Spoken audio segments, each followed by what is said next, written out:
Welcome to The Knowledge.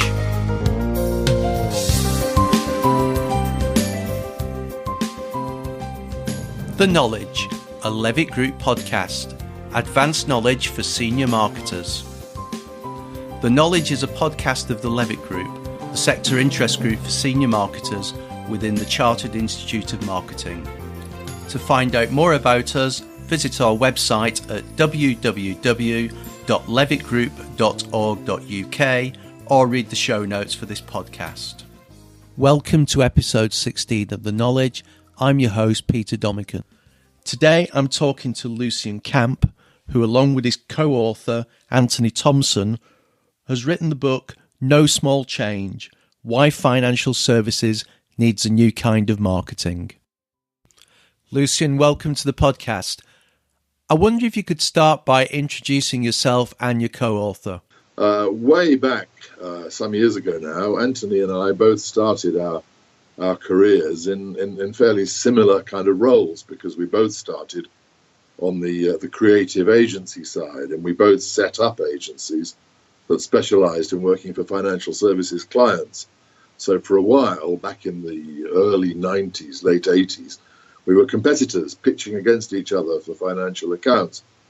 But things have changed a lot since then, because Anthony has gone on to have a much more complicated career, recently establishing a role as one of the leaders in the field of challenger banking. Anthony is literally now about to chair his third challenger bank, and I believe that will make him the only person in the world to have launched and chaired three banks, Metro Bank and Atom Bank here in the UK, and his new venture is going to be on the other side of the world in Australia. So his agency days are a long way behind him. Whereas I didn't move on quite as dramatically as that. I stayed with the creative agency world for many years, built up and sold two agencies of my own, working in agencies on the creative side, starting as a copywriter and then going on to be a creative director for many years. After I sold the second of my agencies in 2012, I then set up the mighty one-man corporation, which was and is known as Lucian Camp Consulting. And as Lucian Camp Consulting, I've spent the last 5 or 6 years still very focused on the financial services industry and offering advice to clients on their branding and their marketing and their communications issues, but doing that not from within an agency business, but entirely as a one-man band. The subtitle of the book is Why Financial Services Needs a New Kind of Marketing. Why did you write a book around that theme? Well, both of us have had long involvement in the world of financial services marketing. I mean, me really from the agency side, specialising in financial services really for over 30 years now. And Anthony, although his agency days are a long way behind him, having always had a strong marketing orientation in his other roles, and having brought a strong marketing ethic to the businesses he's launched in recent years.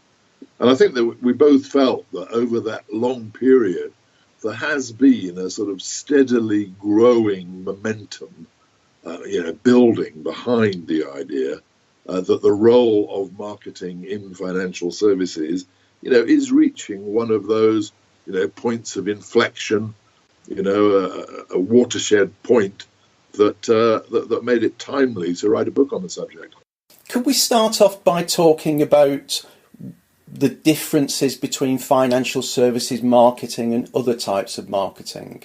Yeah, sure. I mean, I think I felt for many years that the fundamental, dividing line, in the whole arena of marketing, is ultimately between the marketing of goods, and particularly, I suppose, of packaged goods, groceries, and so forth, on the one hand, and services and service businesses on the other hand. And I would say that marketing financial services has got a lot in common with marketing other services, but very little in common with marketing packaged goods. I know one thing that's specifically mentioned, and you do refer to it in the book, is information asymmetry between the providers of financial services and the consumer. Could you say a little bit more about that? Yeah, I must say this is a phrase that we've heard quite a lot in recent years, particularly from the financial services regulator, the FCA, who have a perspective on consumer protection, which in their view has a lot to do with this idea of information asymmetry, by which what they mean is that financial services providers know a lot about financial services, whereas consumers know very little. And this creates a fundamental imbalance which can lead to all sorts of detriment. I think there's a certain amount of truth in that, but I have to say that I don't think that the information asymmetry that exists in financial services is particularly sort of unusual or remarkable. I think, to be honest with you, that us consumers don't know a lot about an awful lot of things. I think I probably know fractionally more about financial services than I do about IT. And I go out quite happily, well, fairly happily at least, and go and buy computers and other bits of IT equipment. The world of financial services is child's play compared to the world of mobile phone contracts, which is a subject I don't think anyone in this world fully understands. And I think that as consumers, it's quite frequently the case that we have to go out and engage with products and services that we don't understand very well. And one of the most important things that I think marketers have to do is to build bridges between these kind of products and services on the one hand and consumers on the other, so that consumers feel confident and reasonably able to engage with things that they really don't understand very well. I suppose looking at it from a regulatory point of view, that there's an argument that says that financial decisions are much more important over the longer term as well, and therefore need to be more considered. I don't really accept that. I mean, I often hear that said, but the fact is that as consumers in our lives, we're able to make all sorts of incredibly important decisions without, an enormous amount of protection or regulatory oversight. The most important decisions that we make, well, in terms of money, the most important decisions we make are usually about the homes that we choose to buy and to own and to live in. They're our biggest financial decisions. There's very little investor protection, on that matter. But in fact, the most important decisions we make aren't actually about spending money at all. The most important decisions are our choices of partner and our choices of career and our choices of where to live and our choices of whether or not to have children. And choices like these we sort of gaily make, on the basis of, they say with buying a home, don't they, that you've decided within 3 minutes of opening the door of a place whether you're going to buy it or not. And after that, you're unlikely to change your mind. And I don't really, quite a lot of financial services aren't terribly important or sort of lifelong. Quite a lot are annually renewable and have a relatively minor effect on the path of your life.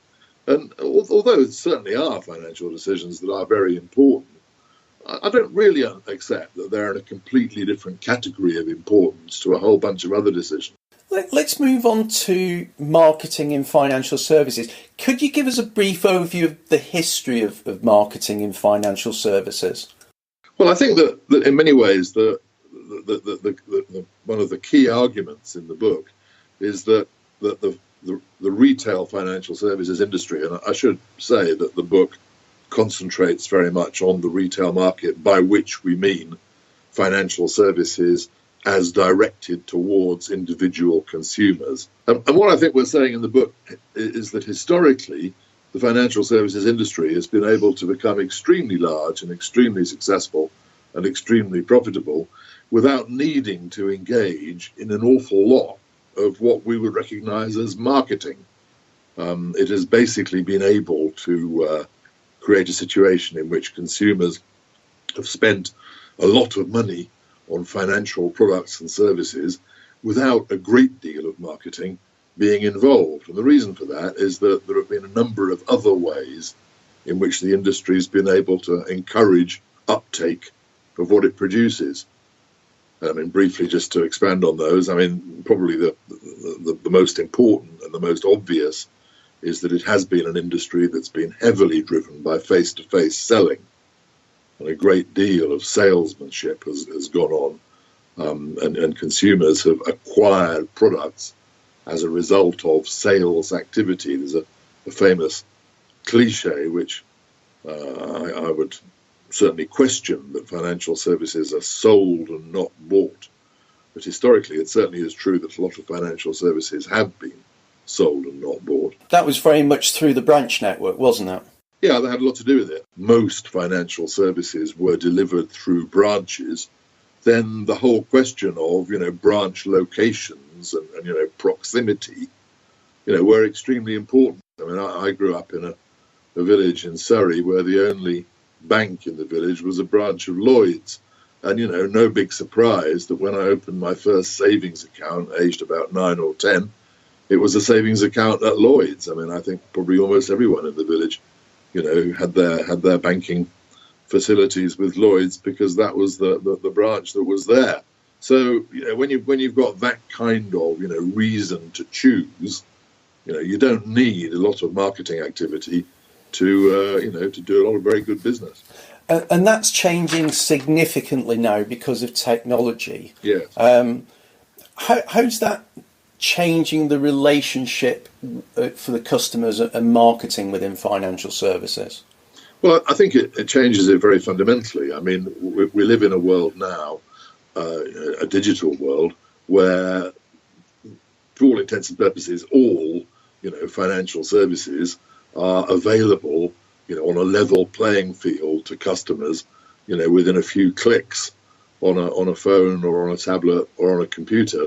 And that creates a world where consumers are now faced with a huge array of choice, and a need to make choices from, vast, numbers of alternative propositions, far too many, by the way. And one of the consequences of the digital world is going to be a great deal of consolidation. But what we need now is a situation where consumers feel able, to make choices about what they do and don't want, on the basis of their own judgment and their own initiative. And that creates a whole new crucial role for marketing, to make those choices and decisions accessible to consumers and to help to influence consumers to buy products and services that meet their needs. And that's a totally different dynamic in the market from what we've seen for many, many years. Actually, let me just expand on that. It's not entirely true that it's a totally different dynamic. It's a very dramatic evolution from where we've been. If you look at some sectors in financial services, and I particularly draw attention to a field like motor insurance. Motor insurance actually went through a pre-digital transformation, with the launch over the last 30 years or so of telephone-based services, starting with direct line back in the mid-1980s. And, we've seen the difference, in that sector over the last 30 years or so. It's become a sector in which a great deal of marketing activity has taken place and in which consumers have felt very well able, I think, to engage with that part of the industry and to make decisions about their insurance. So I would say that the changes that we're now seeing across the industry as a whole, if you want to know how those develop in marketing terms, look at a sector that's run ahead of the pack, like motor insurance, and you can see where that goes. How much is big data changing the industry? It's interesting that you put that question in the present tense. How much is big data changing the industry? I don't think anyone, least of all Anthony and myself, would dispute that big data, is going to change this industry fundamentally, and indeed will change many, if not most, industries fundamentally. But I do think it's important to recognise that, it's early days yet, and the big data, revolution still has got a long way to go before it really, plays through and becomes a reality. For quite a long time yet, we're going to be living in a world where data-driven, communication and marketing activity, coexists with much more conventional mass marketing techniques.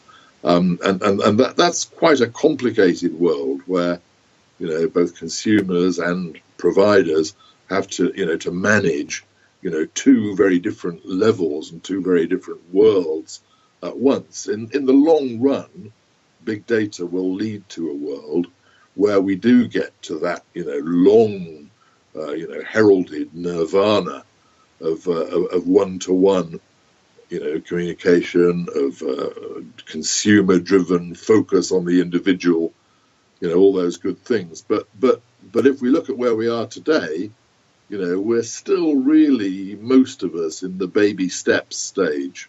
And there's a long way for that dynamic still to develop. My experience is slightly out of date now, but I know that companies were struggling to use data to replace the effectiveness of branch selling. Yeah, that's absolutely right. I mean, I think that the industry has generally not been good at engaging with customers, and more or less the only people who have been any good at it have very often been, frontline branch staff, and over many years, a lot of institutions, and I'm thinking particularly about banks and about building societies, have relied heavily, on the sort of personal abilities of their customer-facing staff to put a human face on the industry, which the rest of the businesses are pretty much unable to do, and I'd certainly apply that to the vast majority of financial services marketing communication, which has been, for decades, has been dreary in the extreme. I mean, just dying not to be read. And we've got to get we are slowly getting better at this. We're starting to use, techniques that engage people more. We're starting to use, for example, a good deal more video to tell our stories and to engage with our customers. And we're going to have to get better at this. We're not going to be able to rely on frontline branch staff to do our engaging for us.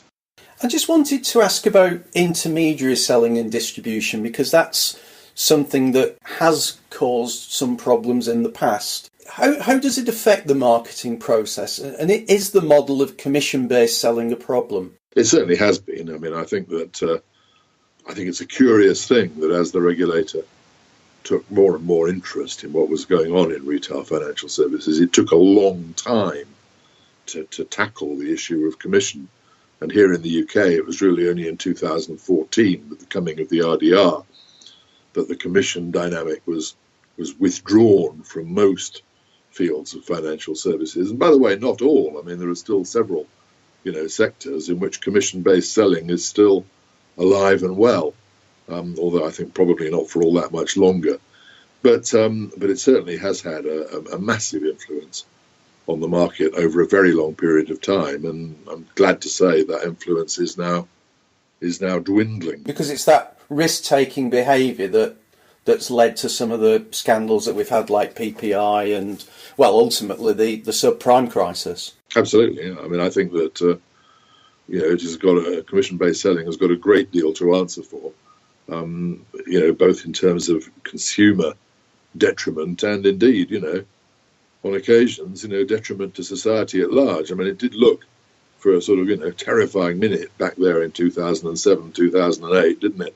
As if, subprime mortgage brokers were going to bring down, Western capitalism. I wanted to move on to the question of trust, because that's one of the most important things in financial services marketing. Yes, trust is an important subject, and one which we spend quite a lot of time discussing in the book. I guess I've got two main points to make. Firstly, that there's more than one kind of trust, and if you try to talk about trust as a single thing, then you get into problems. Just to distinguish between the two main kinds, the first kind of trust, which I guess you might call a kind of functional trust, is a trust that financial institutions are basically going to be able to do what you want them to do. That if you ask them to make a payment, the payment will be made. Or if you want them to lend you some money, the loan subject to, the application process, will be provided. And if you go to an ATM and put your card in, you will be able to get money out.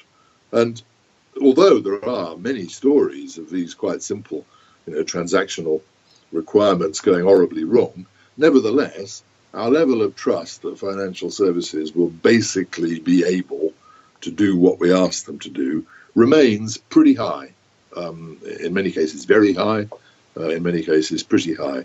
There's no great crisis as far as the functional ability of the industry to do what you ask it to do is concerned. The issues arise around the other kinds of trust, which you might, I suppose, by contrast, call a more emotional kind of trust. And that's a trust to do with, the likelihood that financial institutions will behave in a way which is in your best interests as a customer. And as far as that kind of trust is concerned, people's level of confidence, level of trust is very low indeed. They have a strong suspicion that given half a chance, financial services providers will treat them in a way which is good for the providers and not very good for them. And that is a negative feeling that they have on the basis of a great deal of personal experience in many cases, a great deal of media coverage of scandals in the industry that we all know about, combining to create a real crisis about this kind of emotional trust.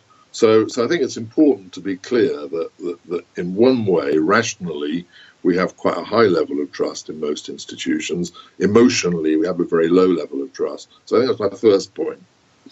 My second point is, what are we going to do about it?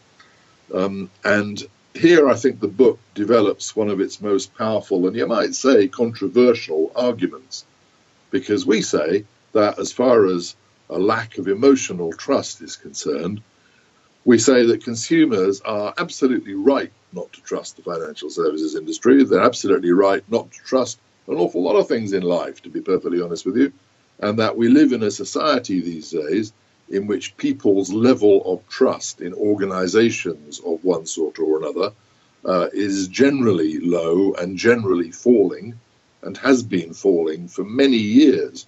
I mean, I could argue for at least 100 years that we are surrounded by institutions of one sort or another that we trust less than we used to. We trust politicians less than we used to. We trust the media less than we used to. We trust church and religions less than we used to. We trust commercial organizations, the police, the judiciary, schools, shops, whatever you like, we trust less than we used to. And, my goodness, on the basis of our experience over the years, we've been right to do that.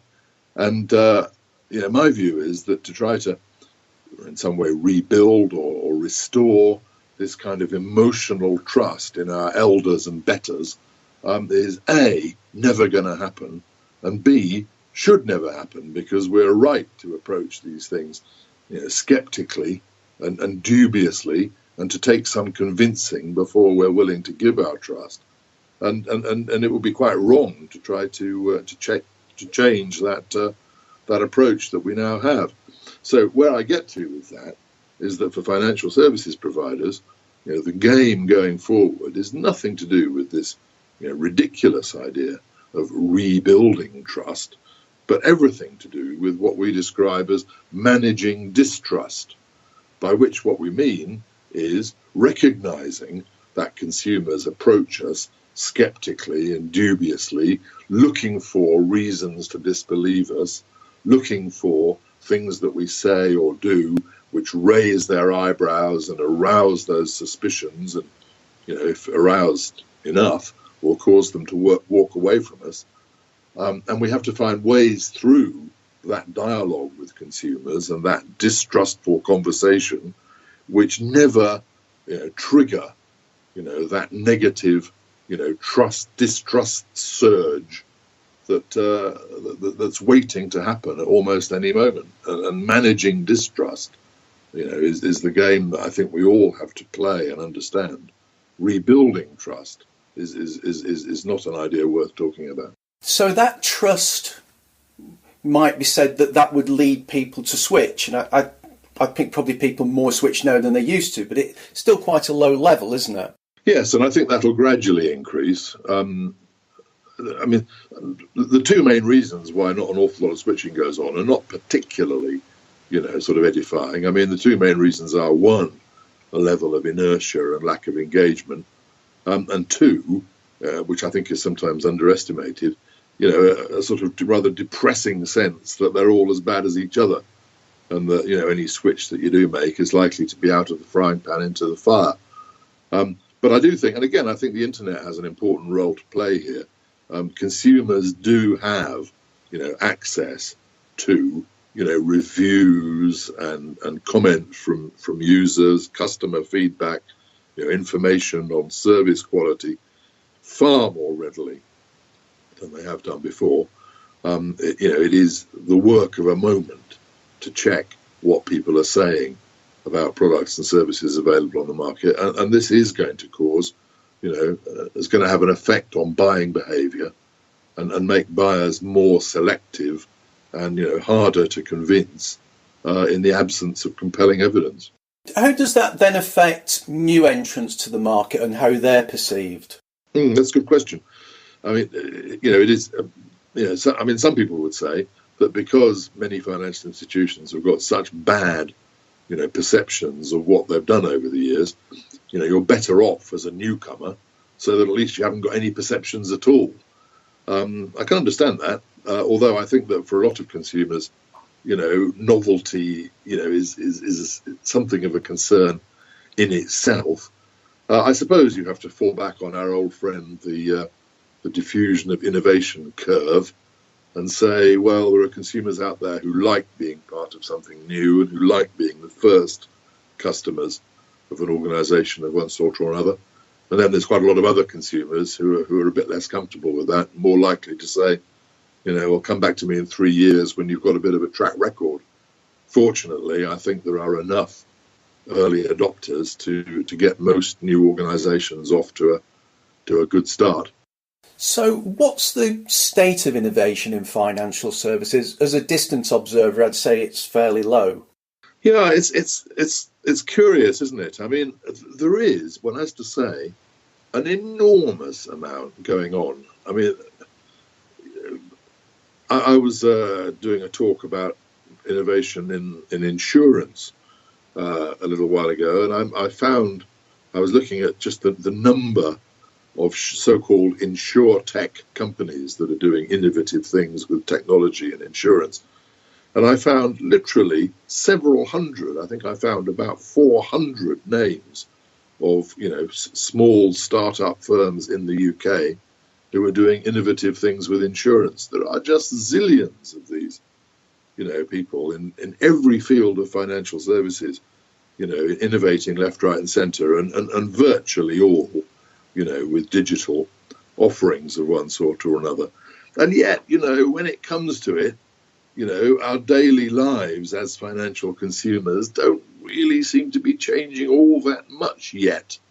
I think we argue in the book that one of the few changes that really has impacted the way we lead our financial lives in recent years has been the coming of the price comparison sites, the so-called aggregators, where we can go and shop around in one place for insurance and other products. And I think about 70% of us now use these sites, whereas 20 years ago we didn't. But it's difficult to think of many new developments that have really transformed our lives. And even when we think about digital, and of course digital is growing exponentially, but most of what we're currently doing digitally is substituting for things that we used to do in the analog world.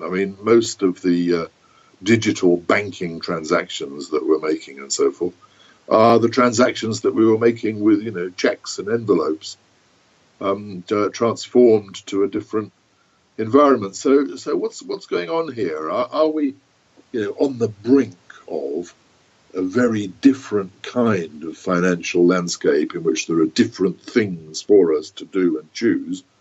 Or is what's happening largely about substitution, where one technology is replacing another? It's probably a bit of both. But so far, for all that ferment of activity, I'm not convinced that our financial lives have changed all that much yet. Let's move on to brand. How do financial service firms create a distinctive identity? Well, I think this comes back to the point we were making earlier, that the industry has been very successful and very profitable without really needing to make an awful lot of use of the tools in the marketing toolbox. It's succeeded by other means. And one of the most obvious examples of that is that the industry has been, remarkably successful without needing to bother an awful lot with brand. And if brand has been important, it's been important at a very high level of reassurance, the reassurance of dealing with, a well-known name, but not really a name which stands for any kind of distinctive proposition, any kind of distinctive personality or presence, or indeed, any really distinctive, targeting in terms of who it's intended for. The industry has been, so light in brands that you could almost imagine that they don't count in financial services. That brands aren't important. But I think that there's always been some evidence, and there's a growing body of evidence that's not the case, and that in fact going forward, what's going to be required, I think, is a much more strongly and distinctively branded approach, where financial services providers, identify, clear target groups, clear insights into their attitudes and their behaviours, and propositions that are, very precisely tailored to motivate them and to engage with them. And I think, as a current example, I can't really think of a better one than the recent success of the life and health insurer Vitality. And Vitality strikes me as an absolutely, excellent example of a branded financial business which targets, younger and fitter consumers, which obviously from a life company point of view is quite a smart thing to do, and delivers a proposition which is very highly differentiated in terms of the add-on services they provide, their concept of being a health provider rather than a financial service provider, their idea of rewarding, fitness and wellness, and a personality that strikes me as being sort of fundamentally different from any other organisation in that market. And the life insurance market, leaving aside the very questionable over 50s sector, the life insurance market is a very generic, very unbranded market that has depended on intermediaries to sell its products over the years. Vitality strikes me as an excellent example of what a new wave, forward-looking protection provider should look like. We're coming up towards the end of our time together. The final area I wanted to touch on was financial knowledge of consumers. Is it a case that what we have is too complicated, or what do you think are the problems in this area, and what can the industry do about it? It may be that it is just too complicated. I think that the industry has to get out of the habit of demanding too much knowledge and involvement and understanding on the part of consumers. I think that at its worst, the industry tends to feel quite critical towards consumers and say, oh, you consumers, you're so hopeless, you don't understand anything. If only you could be a bit more educated, perhaps we can educate you at school so that you can understand some of this stuff, and then we can have a proper conversation with you. And I'm very, opposed to this kind of criticism, on the part of the industry. It's true that the consumers don't know much about financial services. We don't know much about anything. If you start interrogating me about, how my computer works or how the ABS system works on my car, I don't know much about that either. But industries like the IT industry and the automotive industry are willing, most of the time, to do the most important thing, which is to take its customers as they are, rather than as it would like them to be, and engage with them anyway. And they don't always get it right. We've seen, communications from IT businesses that have gone over a lot of people's heads. There's no doubt about that. But if you look at the, stupendous success of a firm like Apple in recent years, Apple have succeeded by talking with consumers on consumers' terms and not on microchip manufacturers' terms. And in the financial services industry, in the new marketing era that we're now moving into, we have to learn to do the same thing. We have to learn that we may have some wonderfully clever and indeed, on occasions beneficial things to say to consumers. But if we can't say them in ways that are meaningful to consumers, then that's our fault and not theirs. And it's for us to solve that problem and not for consumers to become more expert in our world. Lucian, that's been brilliant. Thanks very much for being on the podcast today. My pleasure. I was talking to Lucian Camp, the co-author of No Small Change, Why Financial Services Needs a New Kind of Marketing. The book's available from the CIM bookstore, and until the 30th of October, there's an additional discount. All the details are available in the show notes.